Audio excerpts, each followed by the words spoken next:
Warning: the following podcast contains violent scenes that may be unsettling to some listeners. Listener discretion is advised.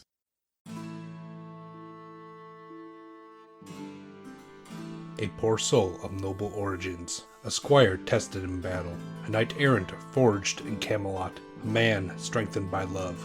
Join Adam as Sir Goliston and Craig as the Game Master in Blood and Lust, a King Arthur Pendragon duet game of chivalry and mythic adventure. Let us win glory for our king, who will reward us with honors and lands, and the devil take the hindmost. Alrighty, so we have previously identified what our chivalry skills are, correct? Do you have those like underlined or marked on your character sheet? Yes, I have them all underlined. So at this point, I want you to go through and just test them all. So roll and try to get under them. All right, so first will be my chaste, which is a 13. So let me give that one a test. And that's a 7. So this is just like the standard roll under test, right? So basically go around, test all your chivalry traits, and then check them if you pass them. And we'll see if you get something special. Next will be my energetic, which is a 14. And that's a 17 on a 14, so no dice. Next, we'll try my generous, which is a 17. Oof, and that's a 20 on a 17. Is that like a crit fail or something? What was it on? So that would be on my generous. I had a 17 and I rolled a 20. So now you would roll on your selfish. All right, and that's a fail on my selfish as well. 18 on a 3. That's probably for the best. Check your selfish, though. And for my energetic, I failed that one, just like a regular fail. Would I roll my lazy? Roll your lazy. Okay. 6 on a 6. So first off, check your lazy, but you're probably kind of realizing all the miles that you put on behind you. And as you're coming into Camelot, you're being basically ambushed with all these activities and people wanting to talk to you about all these things. And it's probably just like making you just super tired and lethargic because like you're from the country and you're going into probably your first big city ever. I mean, you were at Dublin the year before, but that was nothing compared to this. Generally, I'm used to a slower pace of life, I think. Yeah.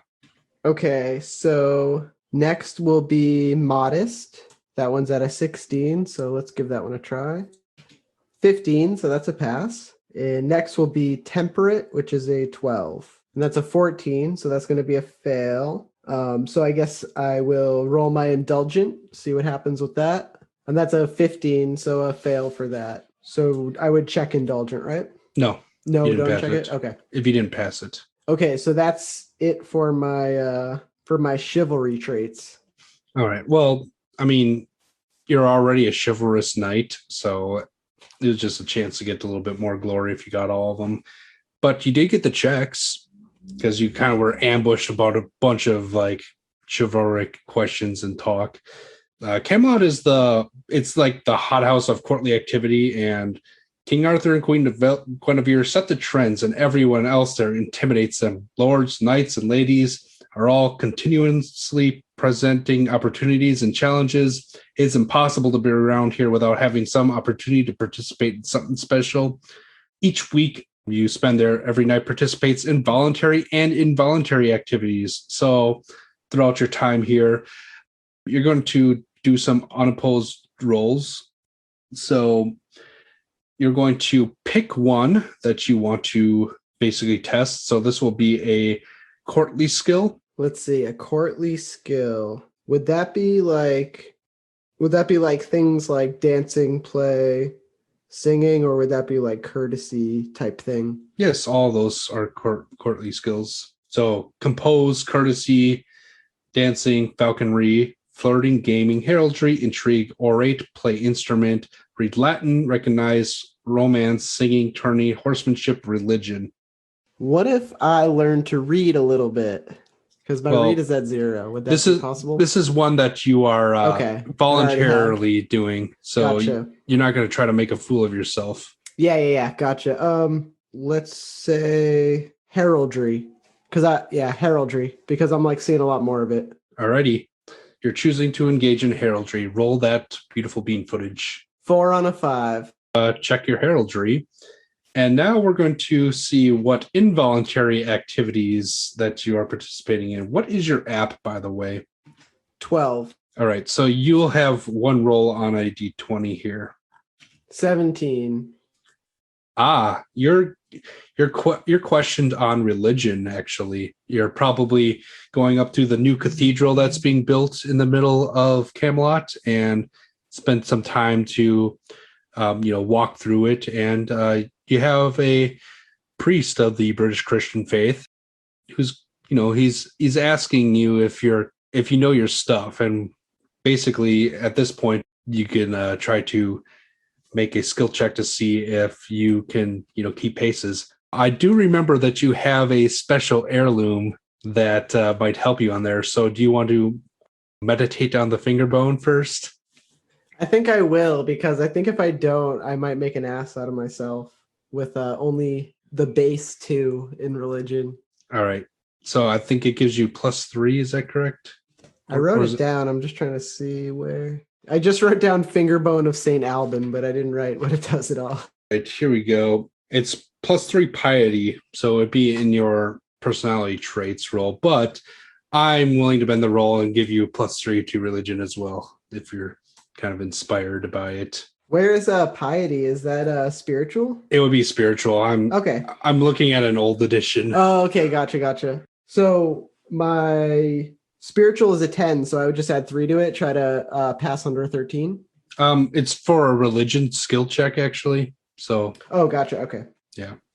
I'm willing to bend the rules like this because you are a solo player. Okay. All right. So what am I actually rolling right now then? Spiritual or religion? Yeah, you'll roll the religion skill check with the +3 bonus. Nice. I rolled a 1. Awesome. First off, check your religion. Secondly, the priest that you're talking with kind of nods and you give the right answers. Apparently you knew your paternosters, and he's somewhat impressed with you. Oh, thank God. Literally, thank God. Yeah, actually. Alrighty. So there's been a lot of hustle and bustle. You're getting knighted, but you're still a squire and you still have some duties to attend to Sir Gregor with. And basically, you still have to get him ready until he can get one of his replacement squires up to taking your duties. So you're getting knighted, but you're kind of working with some of the lesser squires in order to make sure that they're ready. It's a bit of a shock to you, even though you were able to kind of put 2 and 2 together. And you probably should have been doing this all along because, you train your replacements, but, it's been a whirlwind of a year. So you're helping Sir Gregor get ready, and he has you lay out some of his best clothing because he is actually going to be attending a feast. So you kind of brush off the clothes with a stiff horsehair brush, and you unpack them from his trunk and get him ready. You dressed as best as you can to match because you're probably wearing like the cast off clothes that he gave you like 2 years ago. So they were at one point pretty nice, but you wear the same set of clothes for a year, they get unnice. Then I'm wearing my nice shirt. Yeah. So it's probably worth like maybe a few denarii at this point. But at one point it was really nice. It's got the stains of the previous feasts I've worn it to on it. But I'm laying out a few different options in case he's being picky. Yeah. I mean, he is a pretty rich knight at this point, so he actually has a few options, and you're using your courtly skills to kind of figure out what's in fashion in the area, and like you don't really have the fashion skills, so you're just kind of going off what you've seen some of the other fancy dress knights look at, because you mentioned you were checking out heraldry, so you find some heraldry that and like try to spruce up his outfit as best you can. And Goliston kind of like digs he really enjoys the flash and the kind of like grandeur of this, almost like thing that's in trend now of just like being a little bit more like flashy with the looks and heraldry and like personal flourishes and stuff like that. So he doesn't know a lot about it, but he's very interested in it. So you get your knight ready for a feast, and it's going to be in this big castle tower, the one that stuck out first cresting the horizon. It's in the like southwest corridor between the Queen's Gate and the South Gate, if that means anything. But you get up there and you're probably one of the first to arrive. It's not really a thing to be fashionably late yet. So basically, Sir Gregor gets up there and, he's kind of palling around with some of his fellow knights who've you actually probably seen a couple of them before. If you want, you can make a recognize roll. Let's give it a shot. So my recognize is a 4. So let's see what we can do. 6. No dice. But you will actually have a bonus because you are in the presence of some pretty important knights, and their glory bonus actually gives you a bonus to recognize them. So one of the people that you recognize pretty quick would be Sir Gawain. He just returned from, he's talking about his trip back from the land of mountains, and he has this new fairy wife named Dame Ragnell, and he's talking about how cool she is with Sir Gregor. And there's another guy you didn't quite recognize, but he's like raving about this game called tennis. It's just super cool. And there's yet a third guy that you do recognize from the feast over at Dublin Castle in the year prior.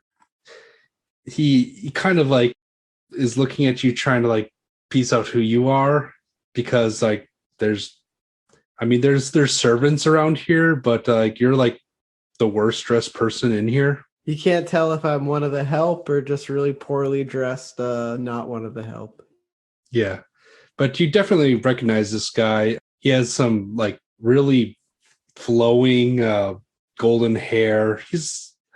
I don't know, he's probably in his, I want to say he's in his mid 40s at this point. He's kind of like motioning for you to come over as you're kind of like holding like this palette of the first course of whatever it is. Actually, do you want to find out what food you're holding?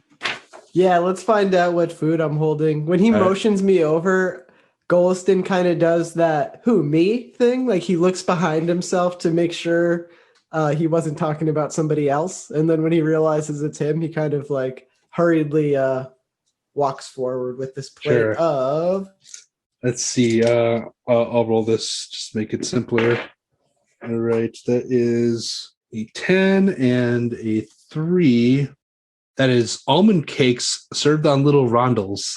Oh, very nice. Yeah, so that's pretty fancy. And it's the Middle Ages, so there's no like, you don't do dessert last. It's one of the many courses that you're doing. And like as you approach, you're kind of noticing he's very well dressed. He has like some flowing like almost midnight blue, not quite a purple, but like a midnight blue look to him with some of his clothes. And he has this really cool looking arming sword, and it's like one of those Celtic things where like the part where the hilt and the blade meet, instead of having a cross guard, it kind of curls in and like forms like a little heart. Yeah, but he motions for you to come over. You do your who me thing and approach. Would you like to roll courtesy to see if you can, do this well and not make a fool of yourself? Yes, let's give it a try. I have a 10 in courtesy right now, so let's see what I can do. Oof, 19. So you don't really like do it very graciously, but you manage to not drop the almond cakes. So, but you definitely do one of those who me things on your way over. And he's like, yeah, you with almonds, get over here. I go over and I'm like, some cakes for you, my sir. And I put the tray out for the knights to enjoy. The man with the golden hair picks up one of the the almond cakes and it starts nibbling on it. It's like, very, very good. Say, what do I know you from? Sir Gregor's squire. Ah, yes. And how old are you? 21. Oh, interesting. Yes, I remember when I seen But 21 Winters. Gregor and I were good friends there. Yeah, not much older than you, and we were off going off on adventures, wooing ladies. You know how it is, fighting the wars for our good Lord. Well, yes. I hope to have many adventures of my own. I'm sure you will. Yeah, you seem like a good lad, and Sir Gregor talks highly of you, especially after last year. Well, I aim to serve. Pleases me that he thinks highly of me, but I merely do my duty. And he kind of puts his head down. Oh, forgive my rudeness. Let me introduce myself. I am Sir Amron. That's Amron Galwit Urin. That's which translates to Amron of the Golden Hair. It is a pleasure, Sir Amron. My name is Goliston. Yes, I shall have to remember that in case I see you again at some point. And then he kind of does the away with you gesture with his hands. I give him a bow and walk off. All right. So you spend most of the feast serving different dishes. So serving dishes again at this time is quite an honor. And you're looking around and you're realizing that everyone is starting to kind of file in, and people are given different feasts and courses. It's just it's not like a huge feast, but it's just like a small intimate feast among some close friends. And at some point King Arthur comes in and he's like, oh, whoa, don't get up for me, sort of thing. And he just takes his seat next to Sir Gawain, who's still going on how awesome his wife is. And they chat pretty close. You would probably know that Sir Gawain is Arthur's nephew. And at this point, Arthur doesn't have any children that are really known. So he's the heir apparent at this point. But, he's still a young guy. Queen Guinevere here is quite lovely still. And she's probably going to bear him plenty of sons any day now. So I'm going to say that with the amount of duties you have, you still have time to do one round of feast activities if you'd like to. So there's really not many ladies here to flirt with because this is a meeting of men around a round table. So it's sort of like an intimate sort of thing. So flirting's probably not going to be an option, but you can indulge in some of the food yourself. You can drink, you can try to intrigue, or you can take a feast deck card. Well, I was going to say eat and drink, but now I want to take a feast deck card. All right. I found them, by the way. Yes. There they are, the feast deck. These are like my favorite mini game in the thing.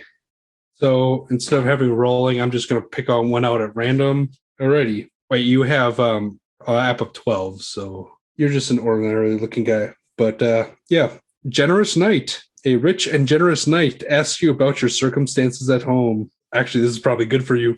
If your grade of maintenance is poor or ordinary, which, yeah, you're a poor knight, even though you're being maintained at ordinary level, the knight offers to provide goods and services for you. You may live as a rich knight for the next year, or you could decline this offer and check proud. Okay, wow. So how would this be received by Sir Gregor if I listened to his offer?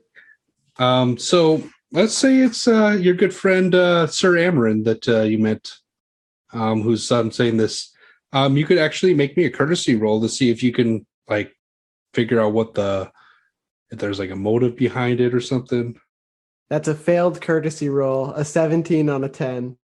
All right. I mean, maybe he's just a nice guy. He seems pretty well off. He didn't seem hostile or anything, and he is sitting at the round table.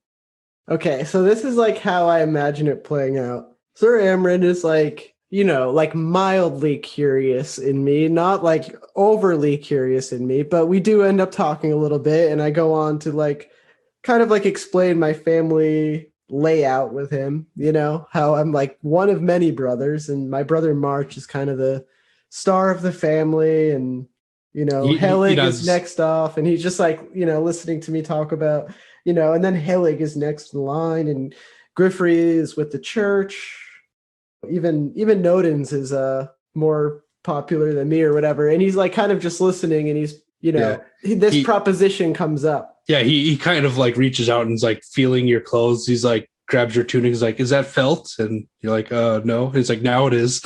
But yeah, I accept. Yeah. Okay. So yeah, he would check as generous, but yeah. So write down that next year you'll live as a rich knight, which is actually pretty cool, especially if you like get a bunch of fancy horses or children. Yeah. So he says, okay, my people will be in touch. We'll get something together for you. Sir Amron, I must thank you. This is how can I express my gratitude? And Goliston's at a loss. Yeah, merely by living and continuing to be a chivalrous knight, as I hear you're going to be. And he kind of smiles, and you kind of catch like Sir Gregor winking at him. And I give him like a graceful like nod and like bow as thank you. Yeah. So like, I mean, how do you feel about this actually? It's kind of just come so out of left field. It's like when he was summoned over by that group of people, you kind of just had that like moment of the way I'd imagine it feels like when you meet a celebrity or something, and just total surprise when he finds out they're taking interest in him enough to even like ask him questions and stuff like that. And then to have his potential recognized, that's just like one of those things that puts you over the moon, He's probably not going to sleep tonight because he's giddy thinking about it. And speaking of celebrities, another well-known celebrity walks into the room. I'm not even going to make you roll for Sir Lancelot as he strides in proudly, wearing purest white harness that you ever seen. There's even more plates and dazzlements and decorations that any other knight you've seen. His hair is perfect. He even smells good at a distance. Like the room smells better for him being in it. And like you got one of those like junglers in the background, and bards just like start playing music and pep up when he walks in the room. And then Arthur rises to greet his friend and arguably best knight of the age. He is the flower of chivalry at this point, and they embrace and welcomes him to sit down near him, not at his right, because everyone here, you noticed at the table, has assigned seats. All these high-backed wooden chairs, each of them have gold lettering on them. You assume that they have their names, but you can't really read them. You might recognize Sir Gregor's because it looks like something you saw in a document once, and he's sitting in it. But if he wasn't sitting in it, you'd probably have no idea. And you're looking around, you're seeing that the table's almost filled, and there's plenty of gold lettered seats in there. And you're noticing this one seat that doesn't really have like a name on it. It instead like has like some script in like a non-flourishy letter. You can't read at this point, but you're recognizing that it has something on it that's not a name. Like a picture or symbol, or it's just the style of writing is different. Like all the other names are like flourishy, but this one's just like stamped lettering. It says something important, but Goliston thinks to himself, I really got to learn how to read. Like you overhear Lancelot and Arthur talking because they're close to each other, but they're still raising their voices to, project across the table, and hear Lancelot saying, I've now heard finally of a knight who can challenge one as me, and it humbles me to the very last note, the worthiness of the brotherhood. And so I shall finally take my charge here. And there's some clapping, and like everyone's excited that he's actually joining the round table. How does Goliston feel about that? Do you care? Oh, he's very like wrapped up in the excitement. I think that anytime one of these men who have like this outstanding presence talks, he just feels riled up. And especially with the clapping and cheering of others, he's going to be like on his feet, just giving that almost like bravo clap, just like, like, yeah, like kind of like a, not like boorishly, but he's going to be like matching the enthusiasm of the other guests. Yeah, like these are like, if you were like a 90s kid, you probably had posters of some of these knights on your bedroom wall. Like it's like you're meeting your heroes finally, and it's like probably quite humbling to be in the presence of them. Like these are people that like bards sing songs about, and you're just Goliston. Yeah, it's pretty amazing. This is his equivalent of meeting Michael Jordan as a kid. So more food is served, most by you, by others, and the feast goes on. It's a small feast. It's only 5 courses, but at one point Arthur stands up and says, "Once again, my lovely wife, the Queen and Lady Guinevere, will be holding tryouts for her knights. This tryouts will be taking place next week, so I'd expect all knights worthy of the challenge to attend. Let's have a good showing for her." And there's of course, an agreement. And do you chime in? No, that was a voice in the crowd. And you do notice that Sir Gregor is kind of like nodding at you. Goliston does the who me again. No, just kidding. But actually, yeah, he's like surprised at just the potential others see in him right now, and he's like definitely really feeling a high from it. He's like, oh yeah, thinking to himself, that's something I might be into. Maybe I could stand out amongst these men even. Yeah, if only you were a knight.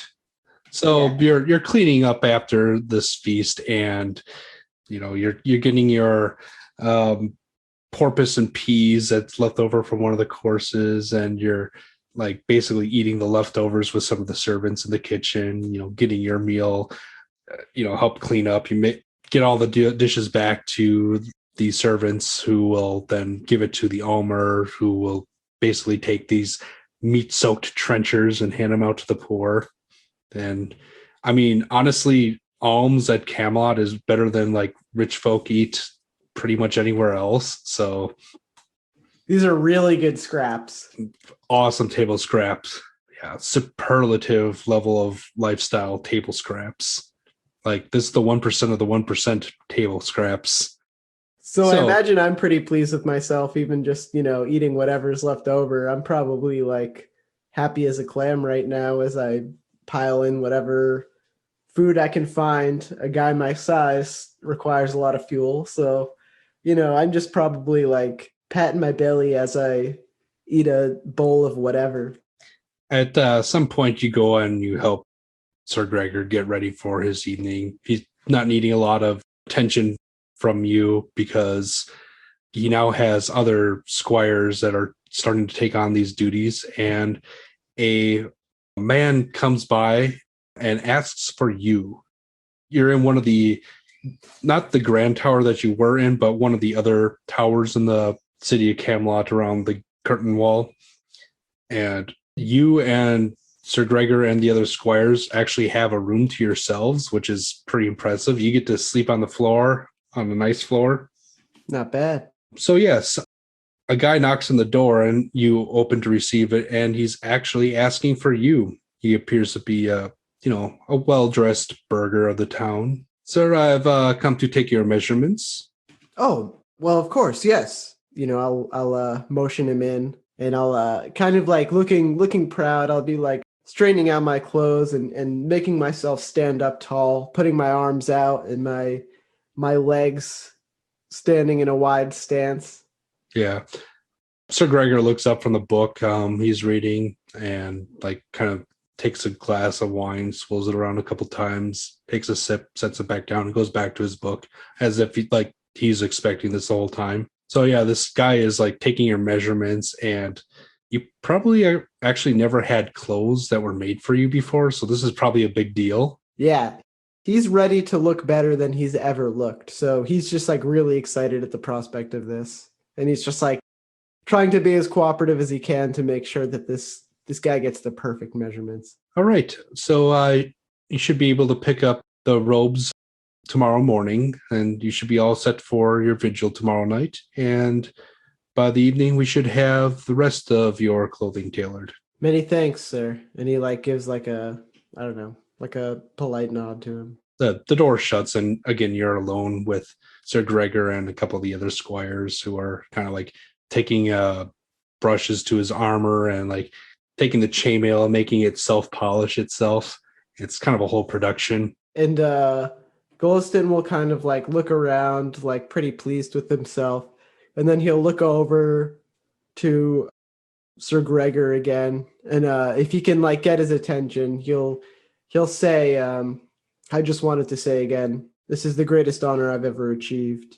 And it would not have been possible without you, my sir. I promise I will make you proud and live up to your expectations of me. And like he like takes like he's taking like a knee as he says this.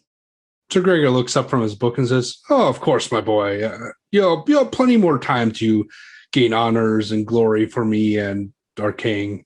Just sorry you had to get more clothes. I know if you follow the pagan ways like me, we could have just had this done in the woods and been done with it.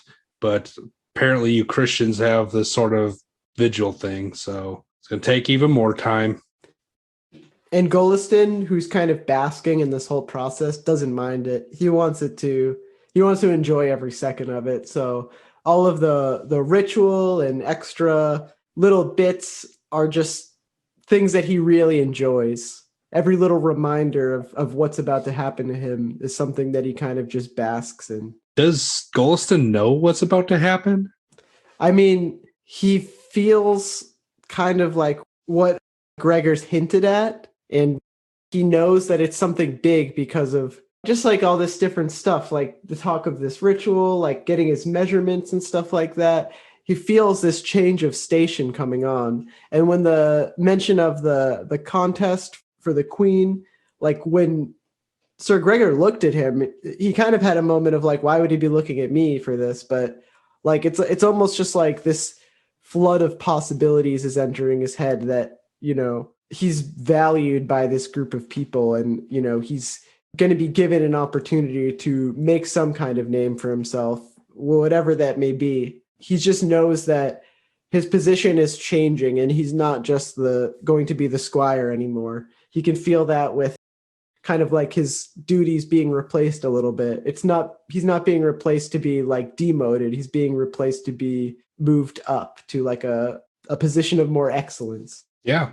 I mean, it's a romance period at this point, so you probably heard stories of what happens. So we'll scoot on to the next day. So that the next morning you go and pick up the clothes from the clothier, and there's this white garment that you would know to be like some sort of religious garment that you're supposed to be wearing for your vigil. And there's another garment of a color that we yet undetermined, but it is definitely the colors that Sir Goliston would probably adopt at this point or going forward. We'll come back to that later. So, you spend a lot of your morning just, getting everything ready. Just back at the tower, things just start appearing there, and they're like brand new. Like there's a guy who drops off like a new set of reinforced chainmail, and there's like a lot of like metal-y parts attached to it in separate bags. The other squires start polishing that up as well. You notice like a small meal being prepared for you rather than you being the one preparing the meal. And you see that you're wearing all new clothes at this point, new hose, new shoes even, and you're getting ready for your vigil. So just for the listeners, now that we're in the romance period of Pendragon, there's some ceremonial flourishes in the knighthood that weren't present in earlier versions. Some religious lords may use elaborate ceremony. Typically, a knight spends the night preceding his ceremony and vigil in prayer and contemplation. The sword, armor, coat of arms, and spurs he is to wear as a knight are placed upon the altar. For you, that's going to be at the chapel at St. Stephen's Cathedral, which is still being built, but there is an altar that is usable. And These items receive a blessing from God or the knight's favorite saint, possibly St. Alban, because you have his finger. A priest or bishop bestows blessings, and the knight makes further oaths to support the church. Being British Christian, Goliston would probably make such oaths as well. In this ritual, the candidate may be dressed in special clothing that symbolizes his future as a knight. In such cases, his white over tunic symbolizes purity, his black tunic, hose, and shoes denote death, his red cloak indicates blood, both that which may be shed and that which runs in the nobleman's veins, and his white belt denotes the chastity of a good Christian man. So you spend the night in quiet contemplation and prayer. Can I actually get an energetic roll to see if you are able to stay awake? Because it is a long time. 14 on a 14. That is a crit. First off, check your energetic. And you see a lot of the other squires, like there's several, like dozen of them packed into this chapel at this point. It's springtime, so the humidity in Britain mixed with all the moisture in the air is like making people just like pass out all the time. So there's more than a few just snoozing away. You can feel however you want to feel about that, but you know how it is. And can I get a spiritual roll? And you can use your finger bone for a +3 to see if you pray adequately. Nice. 4 on a 13. Or on a 13. So first off, check that. Again, a little bit more spiritual. And you say all your paternosters and your Aves Maria, and you're one of those who actually goes through all the devotions. And the priest that you saw earlier, who actually you did your religious skill roll, is like basically going along with it and just like, yeah, this guy's awesome. He might mention that you might be one of those knights to look forward to serving the church later, if that's so one of your wishes. But let's make you a knight first. So finally, the day has come. You're dressed in all your finery. You have this magnificent, brand new reinforced chain with all these partial plates attached to your kit. You got this helmet and it actually closes on your face. It's really hard to see out of and it's hard to hear anything, but you have that at your side. You have all these like accoutrement on, it's laid out behind you, and you're led in a long line of squires to be knights, and basically it's like a processional line, and where you see the High King of all Britain and Emperor of the Western world, King Arthur himself, is ahead of you, dubbing squires, making them knights. After each one, there's a round of applause, and Sir Gregor is kind of standing on your left and escorting you up. How are you feeling at this point? I mean, obviously excited, but...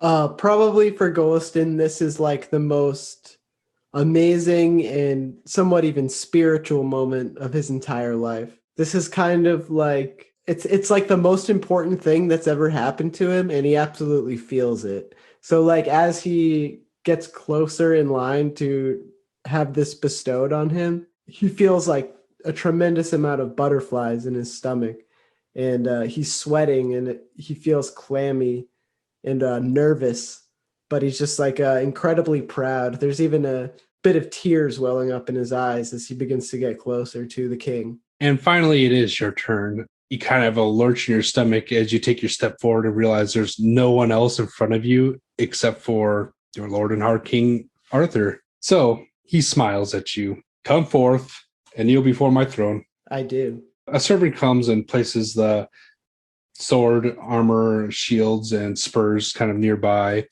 And it's one of the other squires for Sir Gregor. You recognize them. So King Arthur kind of speaks up again and says, "Be it known to all men that I, King Arthur, such and such and such and such," he rattles off all his titles in succession: Protector of the Faith, Overlord of Ireland, like Emperor of Rome, goes on and on. It takes a while.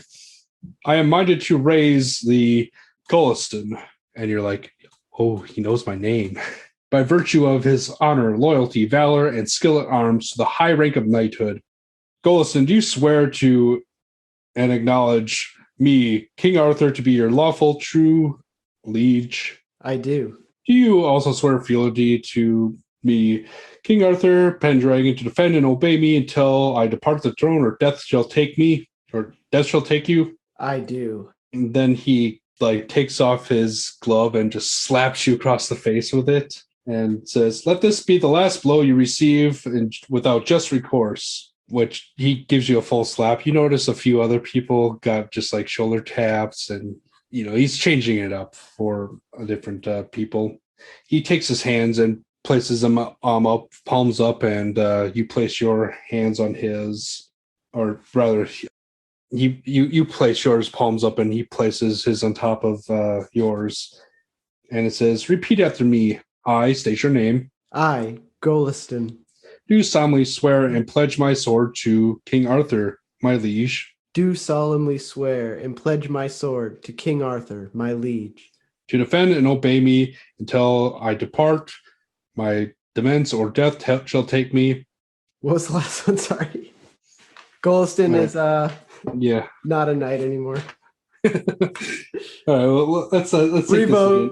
Let's take this again. We're on page 46, Adam, if you want to follow along. Okay, I'm on the knighting ceremony page. All right, we're at the third last section where it says herald the candidate. Let me change up the cadence. Repeat after me, King Arthur says. I state your name. Do solemnly swear and pledge my sword to King Arthur, my liege, to defend and obey him until he depart his demesne, or death shall take me, and uphold the honor of knighthood. I, Goliston, do solemnly swear and pledge my sword to King Arthur, my liege, to defend and obey him until he depart his demesne, or death shall take me, and to uphold the honor of knighthood. Part do swear to defend and honor Goliston as befits a true knight. Then Sir Gregor actually takes your a belt and holds it aloft. King Arthur then takes his sword, and this is like Excalibur. You've seen this thing in battle, so you know its power. And he taps you on both the shoulders and says, "I dub thee Sir Goliston. Now receive your spurs." One of the pages hands you your riding spurs. "Your right to suitable arms." Another page hands you your shield. "And take this my sword." And he takes the belt from Sir Gregor and girds your waist with it. "To your side, to serve and defend me well. Arise, Sir Knight." And I stand with pride. Yay! There's a lot of applause from some of the nearby people. You're recognizing, obviously, Sir Gregor, but you see your friend Sir Amron there as well, who's clapping along with the rest. So you have some friends in the area who are happy to see you. Then you're kind of led away, and this whole thing repeats with the next person in line. You're kind of led out the back of the St. Stephen's Chapel to where you see another of Sir Gregor's squires. He has like lots of them at this point. Has in his hands the reins of a pretty nice looking charger. It's like kind of like a chestnut color, and it's been saddled. And Sir Gregor kind of looks to you as you're kind of out of the like spotlight at this point. He's like, "Well, we kind of have this little tradition. I mean, I didn't start it, but I like to keep it going." So, and he indicates the horse and says that you are to leap upon it and show your knightly physique and acumen and pride of arms. So can you roll me a dex roll, please, to see if you can do this? 11 out of 10. So you kind of come up behind to try to like mount the horse at a run, and you just can't do it. And there's some good-hearted laughter, and like people are patting you on your back and like kind of help you up. It's like, it's okay. Like hardly any of us actually make it, but it's a good show. And you're kind of smiling, kind of half embarrassed, but it's all good fun. Yeah, I don't think anything can really break his stride right now. He's just like super elated. Yeah, and you are a mounted knight on a horse for the first time in your life. I like knights. Do you like knights too? If so, check out our Scion, Temptation, and 13th Age games for more chivalric role-playing.